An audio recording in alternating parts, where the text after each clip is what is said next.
So picture this. It's July 8th, 1908.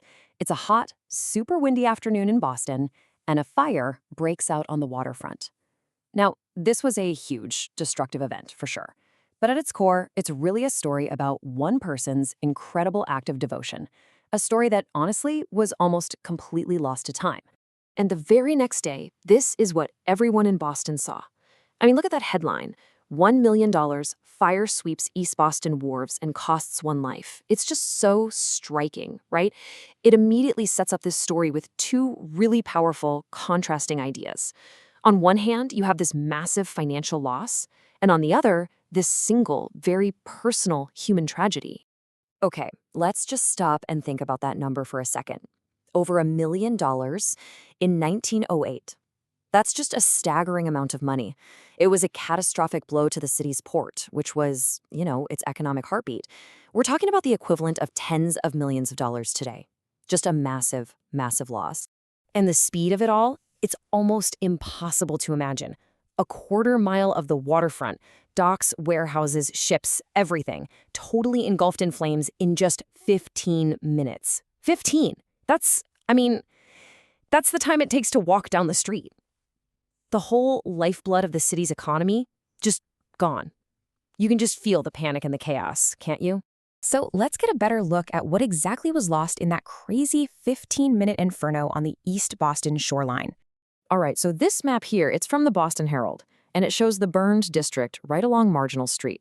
This wasn't just some random area. This was the industrial heart of the waterfront. We're talking Cunard Wharf, the Grand Junction wharfs, a huge grain elevator, all of it just completely wiped out. And just to be super clear, these weren't just any old buildings. This was absolutely critical infrastructure. The Cunard Pier, that was a major terminal for ships crossing the Atlantic. That grain elevator was vital for trade. They even lost a ship, the Dolphin, which was the company's own steam launch. It was a total wipeout. So how in the world could a fire spread that fast? Well, it was basically a perfect storm. The records tell us that the piers were made entirely of wood. And after a big summer heat wave, they were bone dry, like tinder. Now you add in gale force winds, we're talking 34 miles per hour, and you've got a recipe for a disaster that nothing could stop. But let's circle back for a minute. Beyond all the financial ruin, all the twisted metal and smoldering piers, there's that other part of the headline, right? The quieter part that really sticks with you, the one life that was lost. And that's really the question that changes everything about this story. $1 million. That's a statistic. But one life? That's a story. So who was this person? Well, it turns out the papers didn't just report a death. They reported a hero's end. The one person who died was named Daniel Sullivan. He was an elderly watchman for the Cunard Line, technically a pensioner, but as you'll see, he was still incredibly devoted to his duty. Okay, so here's what happened. Daniel Sullivan was right there at the end of the pier where the fire started.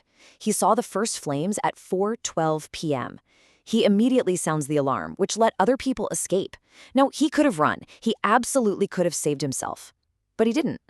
Instead, he turned around and went back into that inferno, trying to fight it. And he was never seen again. An act of bravery like that, it just makes you stop and wonder. Who was this man, Daniel Sullivan? Well, his life story is in so many ways the American story of that era. He was born in County Cork, Ireland, during a really tough time. He came over to Boston as a teenager, he got married, he built a family, became a U.S. citizen, and he worked his whole life right there in his new home city. And here's a little detail pulled from a medical exam record that just makes him feel so real. The man was 6'6". That was absolutely massive for his time, a true giant.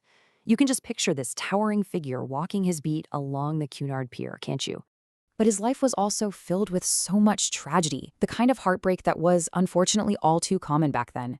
Just look at this list of his 7 children. He and his wife Honora had to bury 5 of them. 5. Most of them died as kids or as young adults. So this fire, it was not the first devastating loss this family had to endure. And his whole life was one of hard, physical work. For more than 40 years, he worked for the Cunard Line. He started out as a rouseabout, doing the really heavy lifting, and he worked his way up to foreman. Then, after he got injured, he took the job as a watchman. That's a lifetime of loyalty to one company. So, you might be wondering, how do we know all this stuff? These really personal details, his height, his kids, his career. How does a story like this even survive for over 100 years? Well, that's the final and maybe the most remarkable part of this whole thing. The heat from that wreckage, it was so intense that they had to abandon the search. Daniel Sullivan's body was never found. He has no grave. His only memorial is the story itself, the one that was left behind in the records. And his story survives because of organizations like the Massachusetts Catholic Order of Foresters. He was a charter member, and their mortuary records, they weren't just boring insurance claims. No, they were these detailed snapshots of their members' lives, filled with exactly the kind of personal info that lets us see them as real people. And that's why these kinds of records are just so incredibly important. On a practical level, because his body was never found, these records gave the official proof his widow needed to get the death benefit. But it's so much more than that, right? They preserve the little details that let us, over a century later, get to know the man himself, not just the victim in a headline. Which really leaves you with a final thought. Daniel Sullivan's incredible story was pieced together from just a few newspaper clippings and the careful records of a fraternal group. It really makes you wonder, doesn't it? How many other heroes are out there, hidden in the archives? How many other stories of quiet courage are just sitting in a box somewhere waiting for someone to find them and tell their story?